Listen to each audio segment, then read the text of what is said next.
Just do it like that. All right. Episode 1 of the Hunting Podcast. Brought to you by your hosts, Alex Weisenberger and Kaylor Jacobson, featuring Dashel Bitchler, Zach, Doctor. Zachary. They're not with us right now because they are getting live footage of carp hunting with spears. Typically, me and Al use bow and arrow. He can actually grab one to show you I can. what we mean by the bow. Be right back in chat. So, with the bow and arrow setup, you pretty much find where the carp are. And they usually are in big groups and they get trapped in areas. So they're all bunched up, surfaced. And you basically, What you do, You there's take- this little doohickey that's attached onto the arrow there. you gotta have these barbs so when you hook into one, it doesn't just come right out. So you can reel it in, because this bow comes with a A reel right there, fancy little reel. And then if you might say, well, how do you take the barb out of the fish? What if it gets stuck sideways?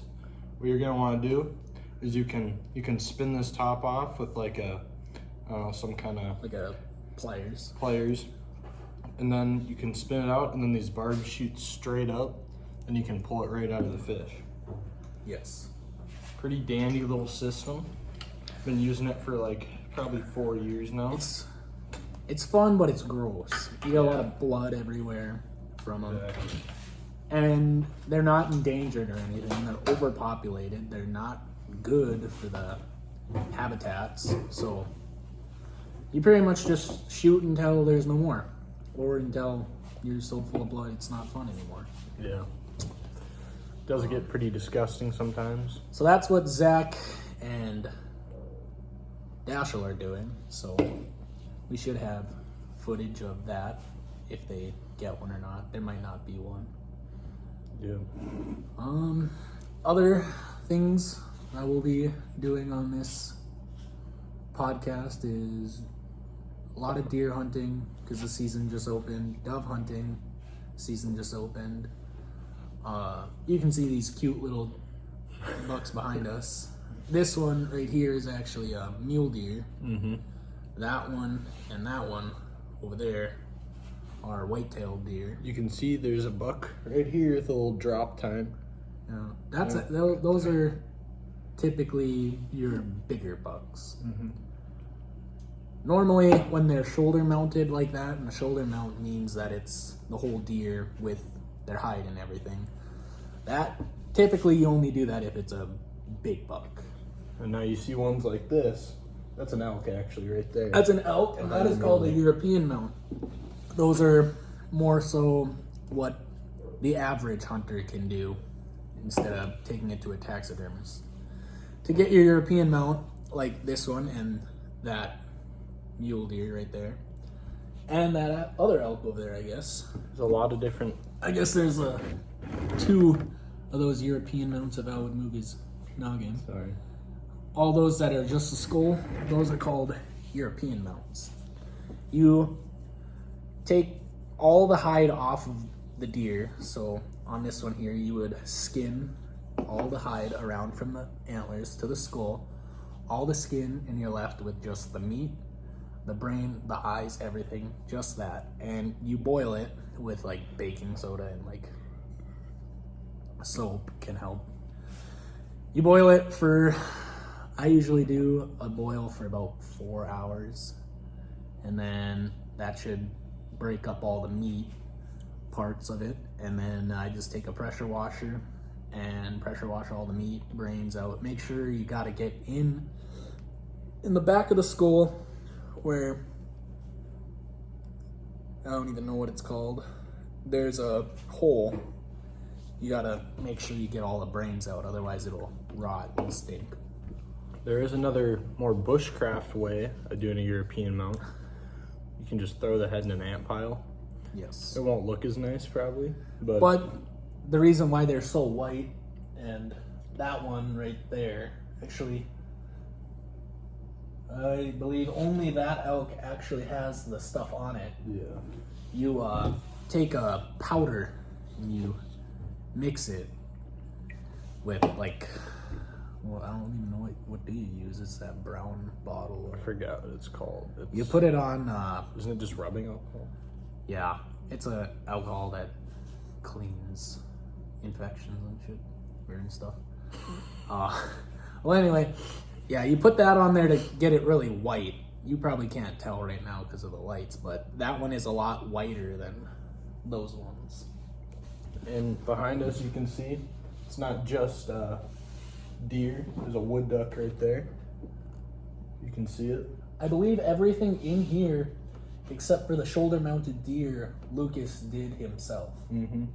So the birds on the wall and the European mounts, I believe he did himself. There's a bear skull right there. It's pretty cool. There's actually maybe we'll show later, there's a fallow deer hanging up there. Yeah, we'll just show him right now. There's a fallow deer there, and then a cinnamon black bear there that he shot up in Montana. And snakes, perch, pheasants. Pretty much the whole works is in this garage here. Yep. There should be some fishing content, and we'll talk about fishing later on into the podcast. Yeah. But this is pretty much just a check-in review of what will be on the podcast. So, yeah, pretty much just all the open season hunts right now. A big time of year for hunters. A lot of the season opens in September. Looking forward to pheasants opening on like what you said, like 20th. That's 20th, yeah, 22nd or something. Should have some of that content coming up. And Kaylor will have to show you his special pheasant. Oh yeah, I actually typically you get a pheasant that looks. That's like an average pheasant.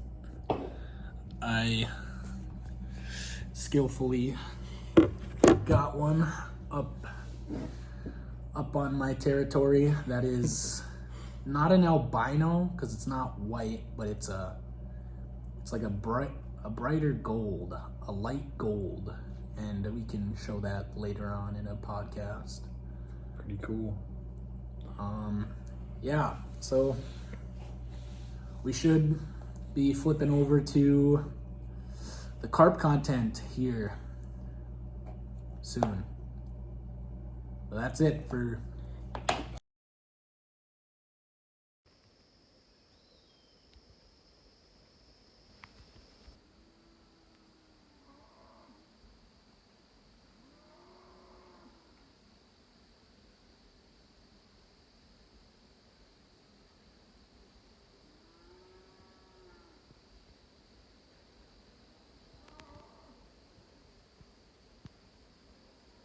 One again.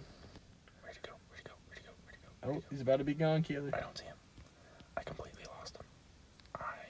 He's out of sight. Out of mind.